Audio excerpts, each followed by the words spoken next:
मैं उनसे हाथ जोड़ के माफी मांगती हूँ महापौर जी से, और मैं जानती हूँ कि वो मुझे माफ कर देंगे। तू दबे पाँव चोरी छिपे से ना, सामने से बार कर फिर मुझे आजमा।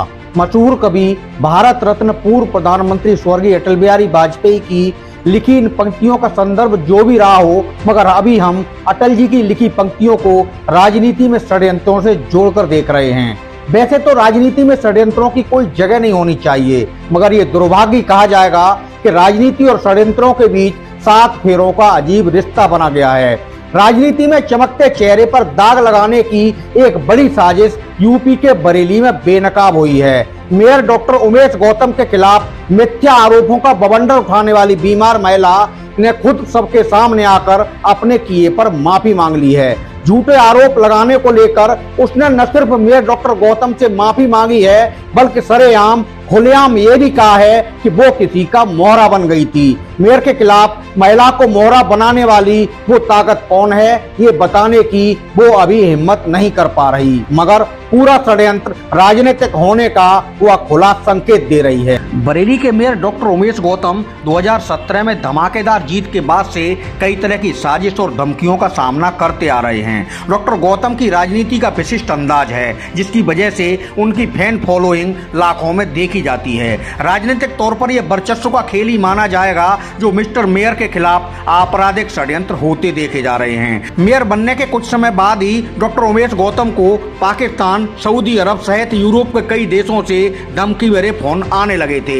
आईएसआई और आईएसआईएस जैसे आतंकी संगठनों के नाम से भी मेल और फोन पर जान से मारने की धमकियां उनको मिलती रही हैं। इस संबंध में भाजपा मेयर डॉक्टर उमेश गौतम ने बरेली की शहर कोतवाली और बिथरी थानों में एफआईआर भी दर्ज करा रखी हैं। धमकियों के बाद ही शासन ने उनकी सुरक्षा बढ़ाई थी। अभी भी वह विशिष्ट श्रेणी की सुरक्षा में ही मूवमेंट करते हैं। एक तरफ सुरक्षा की चिंता और दूसरी ओर घिनौनी साजिशें। मिस्टर मेयर को हाल के दिनों में अब एक और मोर्चे पर लड़ता देखा जा रहा है। पिछले दिनों जब सीएम योगी का बरेली दौरा लगा था तो अचानक एक रहस्यमयी सी दिखने वाली महिला पुलिस के सामने प्रकट हुई और आरोप लगाना शुरू कर दिए। पूरे घटनाक्रम का सबसे नाटकीय पहलू ये देखने को मिला कि पहले तो महिला ने कोतवाली में अज्ञात के खिलाफ रिपोर्ट लिखाई और उसके बाद अजीबोगरीब तरीके से आरोपों की दिशा मेयर की तरफ घुमा दी। महिला के विरोधाभासी बयान और हालात देखकर पुलिस प्रशासन पहले दिन से पूरी कहानी को फर्जी मान रहा था, मगर आरोपों की जांच की एक प्रक्रिया होती है, वह भी वही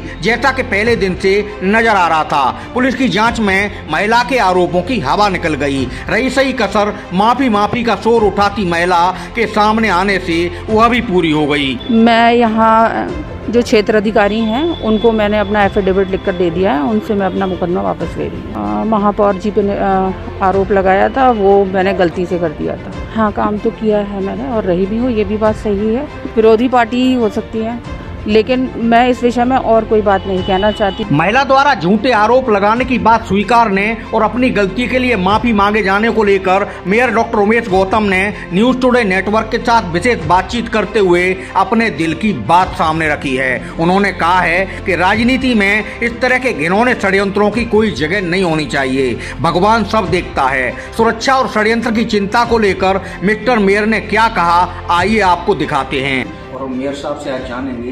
एक महिला ने उन पर कुछ घृणित आरोप लगाए थे, एक उनके खिलाफ बहुत ही घृणित साजिश हुई थी जो आज बेनकाब हुई है, और कुछ सुरक्षा से जुड़ी ऐसी बातें जो एक चिंता का विषय है। सर, न्यूज टुडे नेटवर्क में आपका स्वागत है। धन्यवाद। एक महिला ने कुछ आरोप लगाए थे जो आज स्वतः ही उसका पटाक्षेप हुआ। खुद ही महिला ने उन तमाम बातों को गलत बताते हुए और माफ़ी मांगी आपसे, क्या उसे माफ़ करेंगे?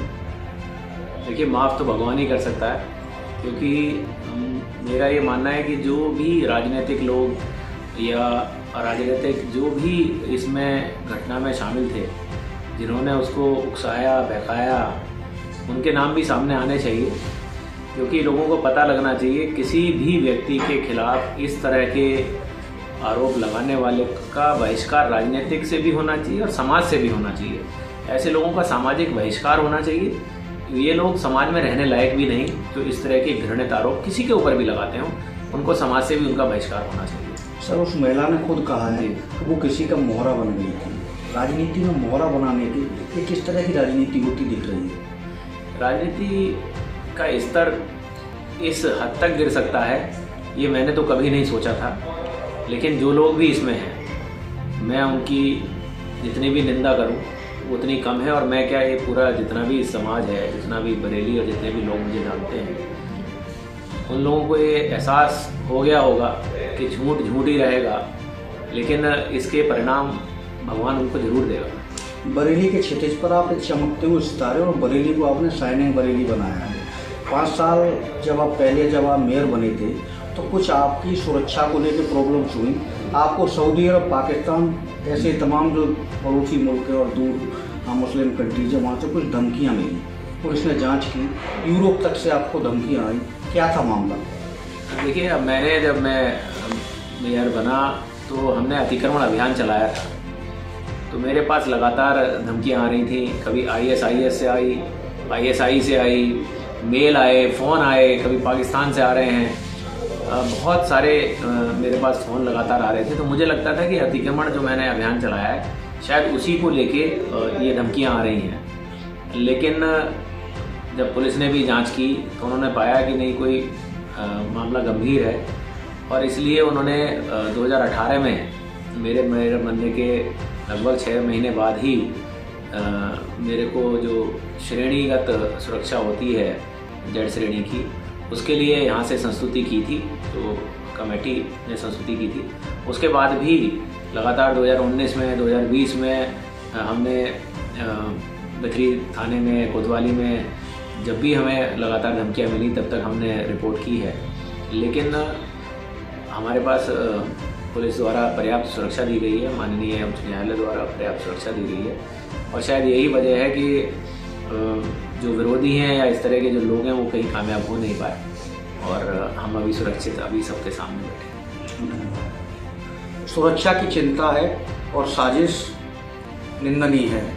मेयर साहब सहज ढंग से उस महिला को अपने स्तर से किसी तरह की कोई कार्रवाई नहीं करने के लिए की बात कह रहे हैं, और जहां तक उनकी सुरक्षा का सवाल है तो सुरक्षा को लेकर प्रशासन खुद गंभीर है, लेकिन इस तरह की साजिश जो भी हाल के दिनों में इनके खिलाफ देखने को मिली, उसकी हर तरफ निंदा के स्वर फूट रहे हैं। मैं शुभम सिंह के साथ अनुरोध भारद्वाज।